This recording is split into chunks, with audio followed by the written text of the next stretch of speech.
I want to talk about a really important part of your watercolor practice, and that is the paper that you use.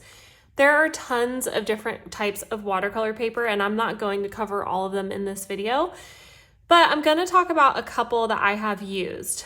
So I want to start off with the least expensive, and that is going to be the Canson, at least the ones I have found. There's also Strathmore. These are lower end watercolor papers that you can use, of course, when you're learning. I know it's not always an option to spend a ton of money on watercolor paper. So these are decent options. This is actually a block made by Canson, which I really like blocks. This is really small. A couple things that you always want to look for when you're looking for watercolor paper is there's cold and hot press watercolor papers. Cold press is going to have more of a tooth to it. There's going to be a lot more texture, while hot press is going to be very smooth.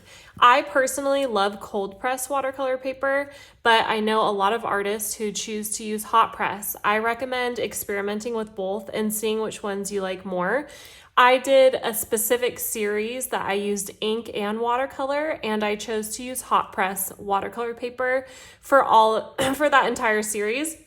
I actually just had some left over and I didn't know what to do with it. And this series actually ended up selling really well. So it all worked out in the end.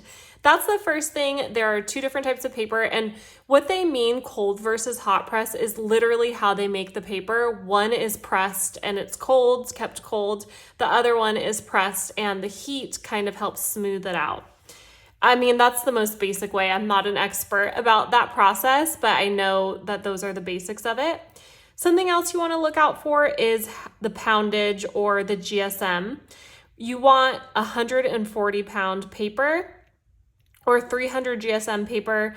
Under that is not going to be the quality you need. And even this one that is pretty inexpensive still has 140 pound. Now, something that you won't see mentioned on here is what this paper is made out of. I like to use natural fibers. I like 100% cotton papers. This is not 100% cotton. As you can see, it says it nowhere here. I am not sure what it's made out of, but I know that since it doesn't say 100% cotton, it's not made out of that. So that's why I don't choose to use this paper a lot.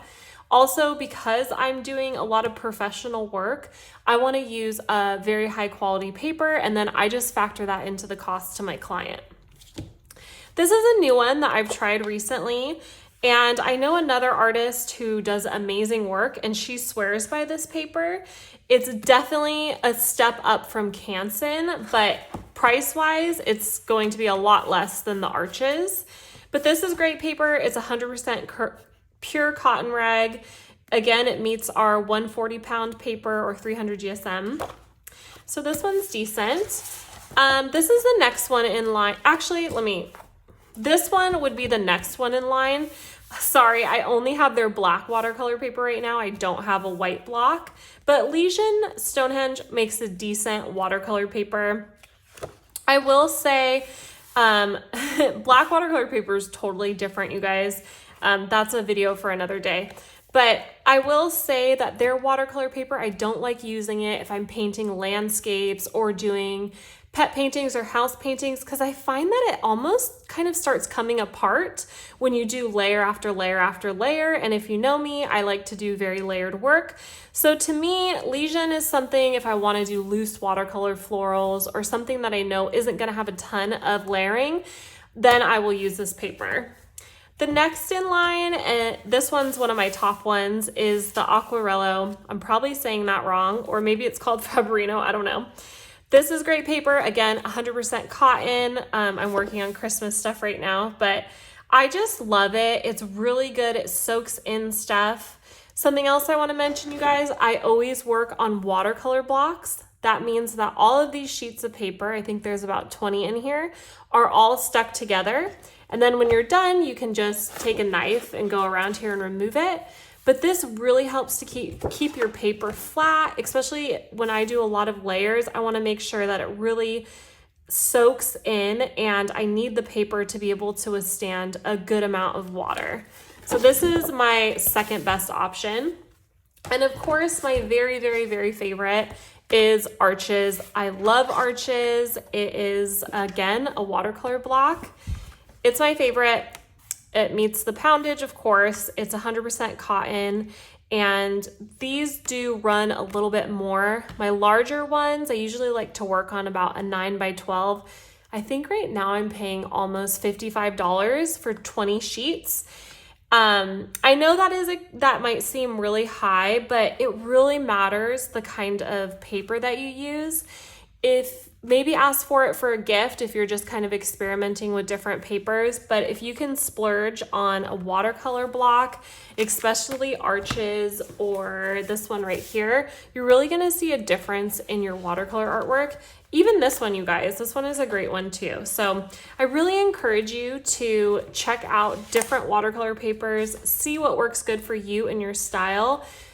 I do a lot of layered work, and so arches is great for me. I want to show you a side-by-side visual really quick so you can see the difference between, this is Strathmore watercolor paper versus Arches watercolor paper. Now, I like to use this as my sketchbook because it's really inexpensive and I can just kind of have fun and I don't have to worry about, this is not where I do my client work. This is just for my fun because I can use watercolor on this because it is 140 pounds, but it is a lesser quality paper. And I will show you right now. These are the same roses, okay, you guys? This was the exact same drawing. I drew it twice.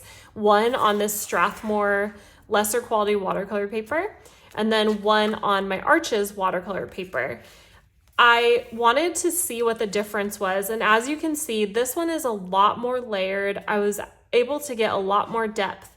In this one, I just could not get the depth. It wasn't soaking in. It kind of was just blending together because this paper is just less quality than the Arches. Also, this is not a watercolor block. This was a watercolor block, but I think the difference is really indicative of how great paper Arches is versus, you know, your standard paper. So I hope you guys enjoyed this. I wanted to talk about paper. It's a big deal. It's super important for your artwork. I always try to get the best quality supplies when I can. I know that that's not available to everybody. So if you can splurge a little bit, paper is a great start to that, just to experiment a little bit. Let me know what your favorite kind of paper is in the comments. I always love to hear what you guys are painting on.